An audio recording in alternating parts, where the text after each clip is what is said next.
Today's topic for discussion is balanced diet. As we know, lifestyle changes have been present in today's day-to-day life, and many lifestyle diseases have been encountered in everyday life. Many patients are coming with different lifestyle diseases such as diabetes mellitus or obesity for that matter, protein malnutrition diseases, etc. So for this, the primary important thing is modification of the lifestyle. So where does it start is diet, because diet is an important component of the lifestyle.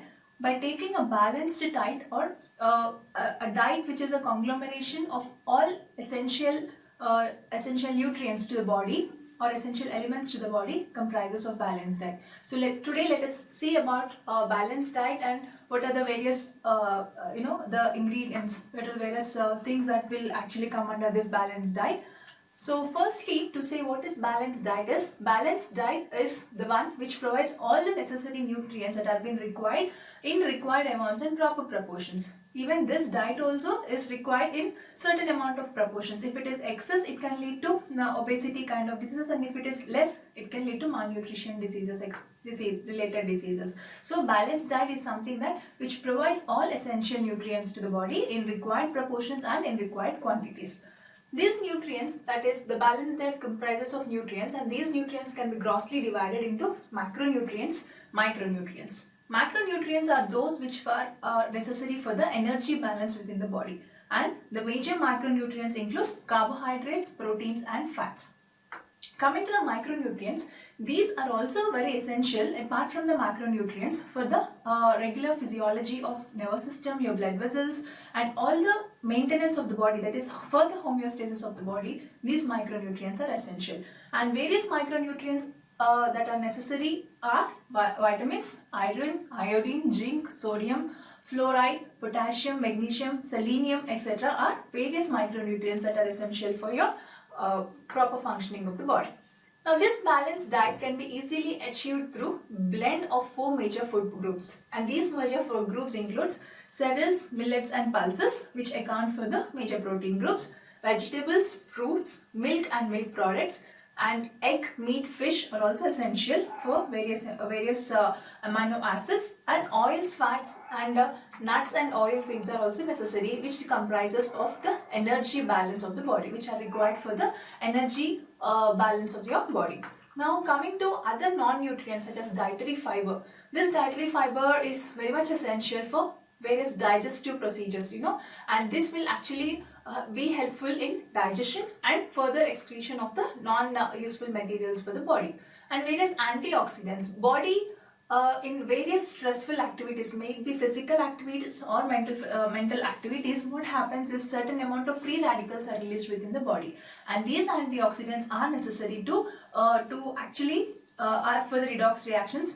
These antioxidants will be helpful in removing those free radicals. Thus, they are the scavengers of the body. They are scavengers in removing the free radicals. And various antioxidants include vitamin A, vitamin C, E, beta-carotene, riboflavin, selenium, lycopene, etc. Various antioxidants that are necessary for the body. And we also have phytochemicals, and these also can come under antioxidants, and these phytochemicals include polyphenols and flavonoids. Normally, we have something called as recommended dietary allowances, that is RDA. What is this recommended dietary allowance? Now we have seen various macronutrients and micronutrients. So we know what are these micro and macronutrients and what are the materials, in which food ingredients these are present. But there is some proportion which is actually required for the body. For example, fat. The fats are required in certain proportions. They need not be excess, and these proportions have to be given to the body on a daily basis, on a particular pro rata basis, that is in a particular quantity basis. So this is called as recommendatory dietary allowance for daily basis. On daily basis, certain amount of micro or macronutrients are necessary for the body, and these has to be provided to the body by external sources. This is called as RDA, that is recommended dietary allowances, and these RDA can be varying for men and women, and also in cases of pregnancy during growth period, because here RDA will be increased. That is, recommended dietary allowances has to be increased in this periods, that is in pregnancy period and in younger children where growth phase is active, because they need more amount of nutrients in these phases. So recommended dietary allowance will be more in those cases. So this RDA can vary from one person to another person also based on their body weight also. But to maintain a proper BMI, we need a RDA. There is something RDA which has been given, which is same for all age groups and all people. Okay. Now we have something called as food pyramid.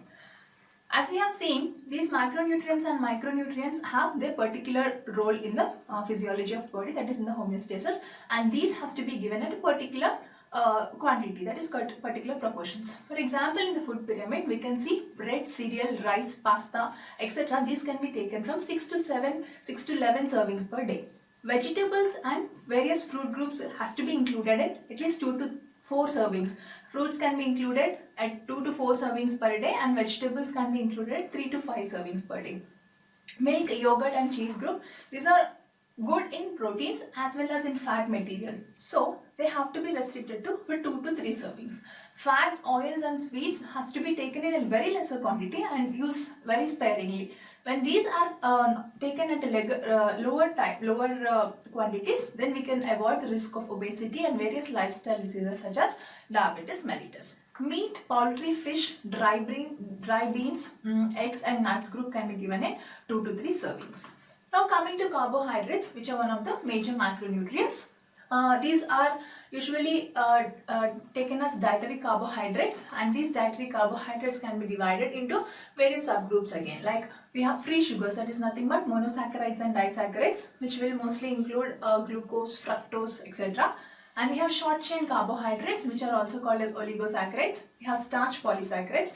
This starch is actually very rich in carbohydrates. And non-starch polysaccharides are present, which is cellulose, hemicellulose and pectins. Normally the cellulose, hemicellulose and pectin are not will not be easily digestible in human system. And sugar alcohols are present, which are sorbitol and xylitol. And this sorbitol and xylitol, usually these are nothing but sugar alcohols. They are also one kind of carbohydrates. Now there is no dietary guideline restriction for intrinsic sugars. That is, intrinsic sugars are nothing but the sugars that are present within food. That is, in vegetables they contain certain amount of sugar. In fruits also they contain certain amount of sugar. So these are called as intrinsic sugars. Hence, there is no dietary restriction for these kind of sugars, but there is restriction for extrinsic sugars. Extrinsic sugars such as more refined foods, such as maida, which is or bakery food items, etc. These actually contain more amount of refined foods. They contain more amount of sugar quantity, like chocolates, etc. These extrinsic sugars can pose risk for dental caries. They can also pose risk for diabetes mellitus. Hence, there is restriction for these kind of extrinsic sugars. Now, in people who has lactose intolerance, they'll not have any production of lactase, which is actually required for digestion of milk. In those cases, what happens is this lactose intolerance can also lead to excess amount of obesity and other related disorders again. Now coming to glycemic index of food. What is this glycemic index? Some foods are very high in glycemic index while others are low. This glycemic index is actually defined as, we actually have a curve where we have a blood glucose level and time. When we are comparing these two, it is the area under the curve of rise in blood sugar concentration in 2 hours followed by 50 grams of anhydrous glucose. When patient is taking 50 grams of anhydrous glucose, after 2 hours, how much is this curve rise is seen? That is called as glycemic index of food. Normally, high glycemic index and low glycemic index is present, and foods rich in good in low glycemic index are actually good for human body. Next important macronutrient is fat, and these fats are known for highest energy density. They usually have about 37 kilojoules per gram. Normally, these fats, when taken in a large quantity, when they excessively consumed, they lead to obesity. Fats are usually rich in refined foods, in high sugar diets such as chocolates, cakes, etc. They're also very rich in oil material, in sweets, etc. So these fats actually has to be restricted in diet. Normally there are again two types of fatty acids. There are free fatty acids which are absorbed in chylomicrons, and there's something called as essential fatty acids. These essential fatty acids include linoleic acid, which is PUFA, and linolenic acid. These are actually precursors of prostaglandins and icosanoids. Now coming to proteins. Proteins are another important macronutrients, and these are usually made up of 20 amino acids. Each protein chain is made up of 20 amino acids. Among these 20, 9 are essential amino acids, 5 are semi-essential, and rest are non-essential. Coming to the sources of these protein, milk and milk products are very rich in protein material. Soya bean, soya related foods are also very rich in proteins. Beans, which are actually belonging to legumes family, and dals, egg, chicken, fish, etc. very rich in protein. And then these proteins are helpful in tissue building, in muscle building. They actually boost up immunity and maintain the fluid balance, and also are helpful for healing. Hence, proteins are very much important in maintaining the homeostasis, in maintaining the stature of the body, especially the tissue and muscle building, and also in boosting up the immunity. Normally there is, now we have many diets which are actually rich in proteins, but there is something called as biological or nutritive value of proteins. This biological or nutritive value of protein, it actually depends upon the relative proportions of the amino acids that are present within that food. For example, proteins of animal origin are more have greater biological or nutritive value when compared to vegetable origin. So does that mean that only food from the animal source are rich in proteins? No. Even food from vegetable origin, especially soya milk, and this food related with soya is also very rich in, has this biological value of proteins, and it almost matches up with the meat. So vegans can actually go with this soya to get protein enough to match with that of the animal origin. So what happens when this deficiency of proteins occur? There can be muscle wasting, there will be weight gain, poor immunity, they'll have low hemoglobin also in these cases. Now coming to BMI, that is body mass index. Body mass index is usually calculated with a formula, that is weight in kg by height square. Normally these BMI categories are 4 categories. We have underweight, we have normal weight, overweight, and obesity.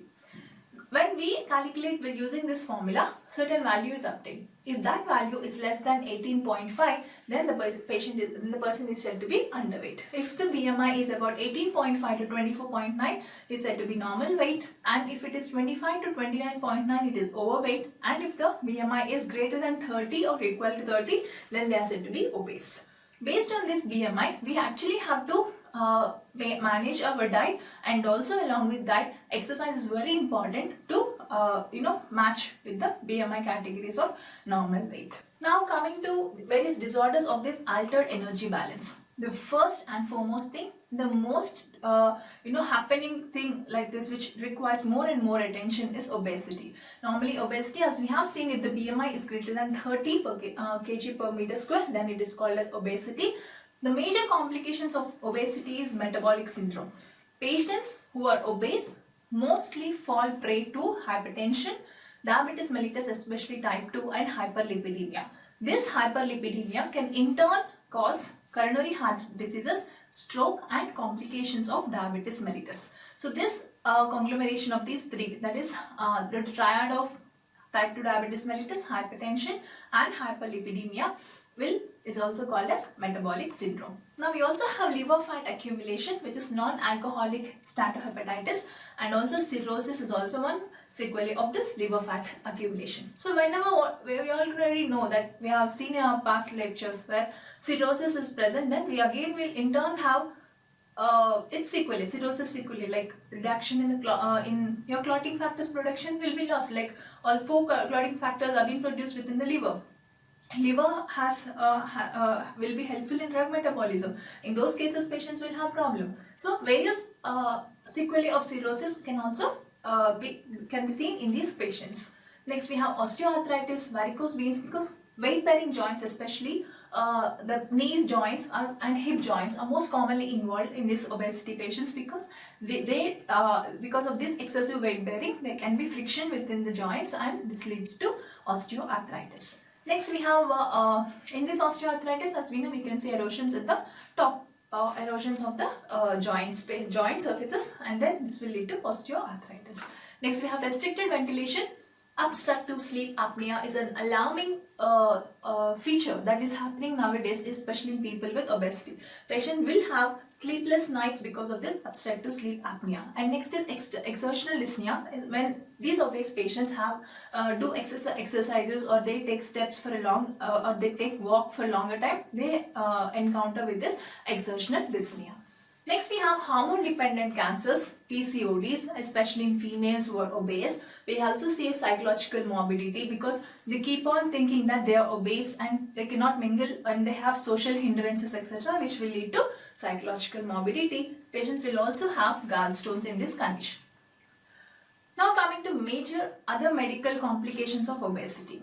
Obesity is a condition which can affect various systemic organs. First thing we actually seen sleep apnea. Various lung diseases can occur such as asthma, pulmonary blood clots, brain stroke because of hyperlipidemia, heart diseases because of hyperlipidemia, which can include abnormal lipid profile. Patients will have high blood pressure, diabetes mellitus as we seen in metabolic syndrome, pancreatitis. In women there can be abnormal menstruation, there can be infertility in women who are hugely obese, and patients can also have arthritis, inflamed veins, gout can also be seen. Cancer, especially breast cancers, gallstones can be seen, and liver disease can also be seen in these cases with patients with obesity. Now this obesity can be grossly divided into two types. One is central obesity and another is generalized obesity. Central obesity is a condition where there will be increased intra-abdominal fat. Okay, when because of this increased intra-abdominal fat, they have a peculiar shape such as apple shape, abdominal shape, or visceral. It is also called as abdominal obesity, visceral obesity, apple shaped obesity, or android obesity, usually seen mostly in males. Now this generalized obesity is a condition where we can see accumulation of fat or fat deposition overall the body. Like there will be subcutaneous fat deposition in these conditions, and the patients usually appear gynoid or pear shaped kind of obesity. So how do we manage this? So when we are managing, always manage from the cause.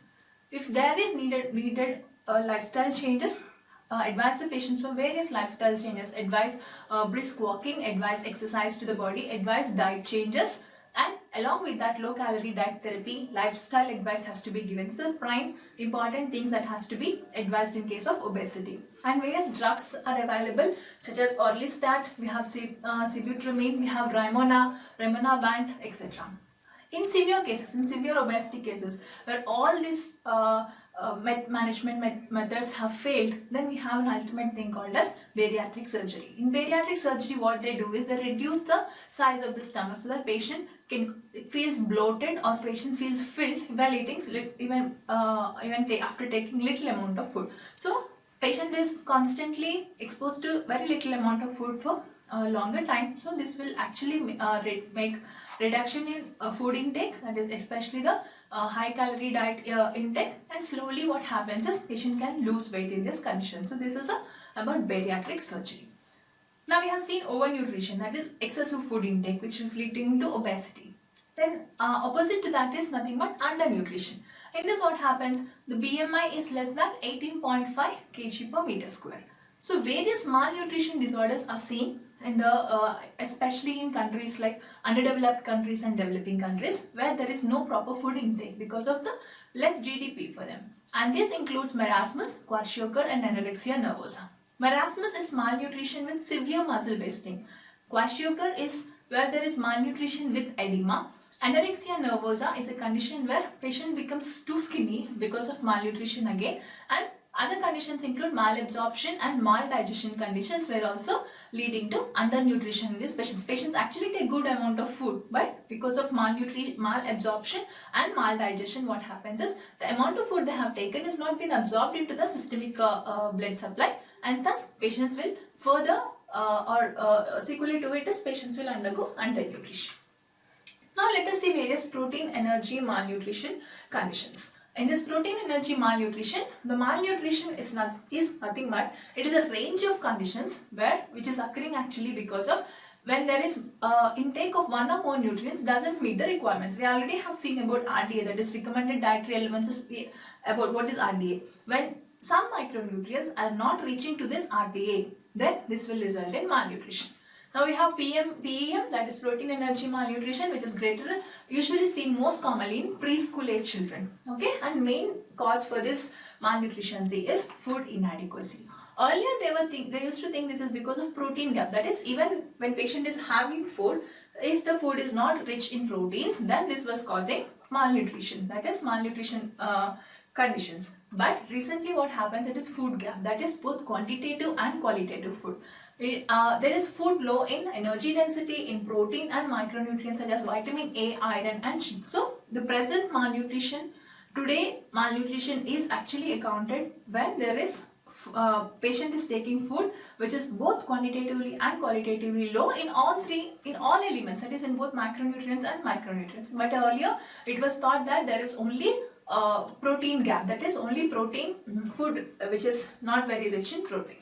Now more than 1/3 of world's population, that is whole of most of the areas in southern Asia, which is more predominantly, there is malnutrition. Various features that is seen usually in this undernutrition kids is underweight. Patients are not, the kids who are suffering from this malnutrition are not actually enough of weight for their age. Then there's stunted growth, we can see, that is for their age the height is not proper, that is they're very short for their own age. Wasted, that is very thin, they don't have a proper muscle buildup. Then their micronutrient malnutrition is particularly that is deficient in especially minerals and vitamins. Now what are the factors that have been associated with this PEM, that is protein energy malnutrition? The various factors, that is antenatal postnatal care, poor antenatal postnatal care, low birth weight spacing, that is when between two births, if there is no enough of spacing, as recommended there should be 3 years of gap between two births. If this low birth spacing is present, various feeding practices, that is if they are not fed properly, rural urban distribution and gender and PEM also has a relationship, and women are actually younger girls are more affected in this protein energy malnutrition when compared to male. We have literacy, when there is illiteracy also PEM is being more spotted, especially in rural areas. Infections and environment and the socio-economic status of the family plays major role in this PEM conditions. What happens, what is the vicious cycle that is actually happening? When patient is taking inadequate dietary intake, there will be weight loss, there will be growth failure, low immunity and mucosal damage. When these conditions are happening, in turn this can lead to infections. When there is infection again, this can cause further deterioration because of appetite loss, nutrition. Already patient is been restricted on nutrition. Here again, because of these infection, what happens? There will be more amount of nutrient loss, malabsorption and altered metabolism. Now what is the classification of this PEM? There are various classifications given in Gomez classification. We have IAP, that is Indian Academy of Pediatrics classification, WHO classification which is based on weight, and we have Waterlow's classification which is based on weight and height, and I will be discussing about IAP classification, that is Indian Academy of Pediatrics classification, where it is normally the stage of malnutrition is being graded as normal, grade 1, grade 2, grade 3 and grade 4. Here this IAP classification is based upon weight for age, that is for that particular age so much amount of weight, especially in percentage. In normal conditions, if they are greater than 80%, those kids are called normal. In grade 1 PEM condition, that is 70 to 80%, if they are only between 70 to 80% for their required weight, then they are graded as grade 1. Grade 2 is 60 to 70, grade 3 is 50 to 60, and if there is less than 50, then it is called as grade 4. Now coming to some of the diseases that we actually come across in PEM, some of the conditions to be in fact, marasmus. Marasmus is a condition where we can see marked vessel wasting. Here body fat is not at all present. Patient is usually skinny. We can see the ribs of the patient through the skin and no edema is seen. Hair is usually normal. Patient looks like older to his age group. They look like old man or aged man for the for his age, his or her age. Next we have something called as kwashiorkor. Kwashiorkor is again a condition where there is malnutrition with edema, especially the stomach region. In the abdominal region, what we can see, more amount of edema can be seen. Faces are moon shaped, they're more fluffy kind of thing. Hair is again very kinky. It is again thin and pale amount of hair can be seen in these cases. We can see in this picture how kids with kwashiorkor are present. Skin shows patches of pigmentation and desquamation. Hepatomegaly is seen in this case, and patients usually look apathetic. They usually look very giddy. They look not healthy in these cases. Okay. And then we can see malnutrition with edema, and this edema is usually pitting type of edema. So what are the complications of this PEM, that is protein energy malnutrition? We have various complications of this PEM, which includes water, electrolyte, mineral imbalance. We have hypothermia, hypoglycemia, lactose intolerance, vitamin deficiency can be seen, and vitamin deficiency related diseases as sequelae, super added infections because of all the because of reduced food intake. There will be mucosal intolerance, there will be various amount of infections, growth failure, weight loss, low immunity, especially in these people, leading to various complications of PEM again, and this can lead to super added infections. We have cardiac failure, there will be more amount of bleeding tendency, renal impairment. In long-term protein energy malnutrition cases, we can see growth retardation and even mental retardation. So how do we manage these cases actually? There will be health promotion. First and prime thing is prevention of it. How do we prevent? By proper education, going into masses, into rural areas, educating women, especially educating families in both prenatal and antenatal care, educating pregnant women and lactating women about this PEMs, and also encouraging breastfeeding, immunization. Immunization is one very important thing. So this can actually prevent any further infections in the future. Making low cost weaning food available for poor and in rural areas, and protein energy rich food, and also food fortification. What is this food fortification? Normally milk is been fortified with various elements that which we can be useful, which will be helpful in giving to some endemic areas. For example, vitamin A fortified milk is present, etc. So foods which are really actually rich. Now we can have antioxidants fortified wheat, which will be helpful for as food fortification. Along with wheat, they will have antioxidants, I'll have vitamins along with wheat. So this food fortification protocols can also be taken care. And population control is one important thing in controlling this PEM. And early diagnosis and treatment is very essential. Mark my words, it is these patients, when treated early, diagnosed early and treated, they recover back in very good terms. And rehabilitation services has to be provided in areas which are usually far away from the regions, that is usually in underdeveloped countries. In developing countries, they require rehabilitation services. Always follow-up care is essential in these cases. Just don't treat and leave, but it is always better to follow up these cases so that we can prevent any complications, any further complications which are a sequelae of this PEM. So this is about balanced diet. What happens when balanced diet is not taken? What is obesity? What are malnutrition and various PEM conditions? Hope that you understood the PPT well, and this is all about balanced diet PEM of today.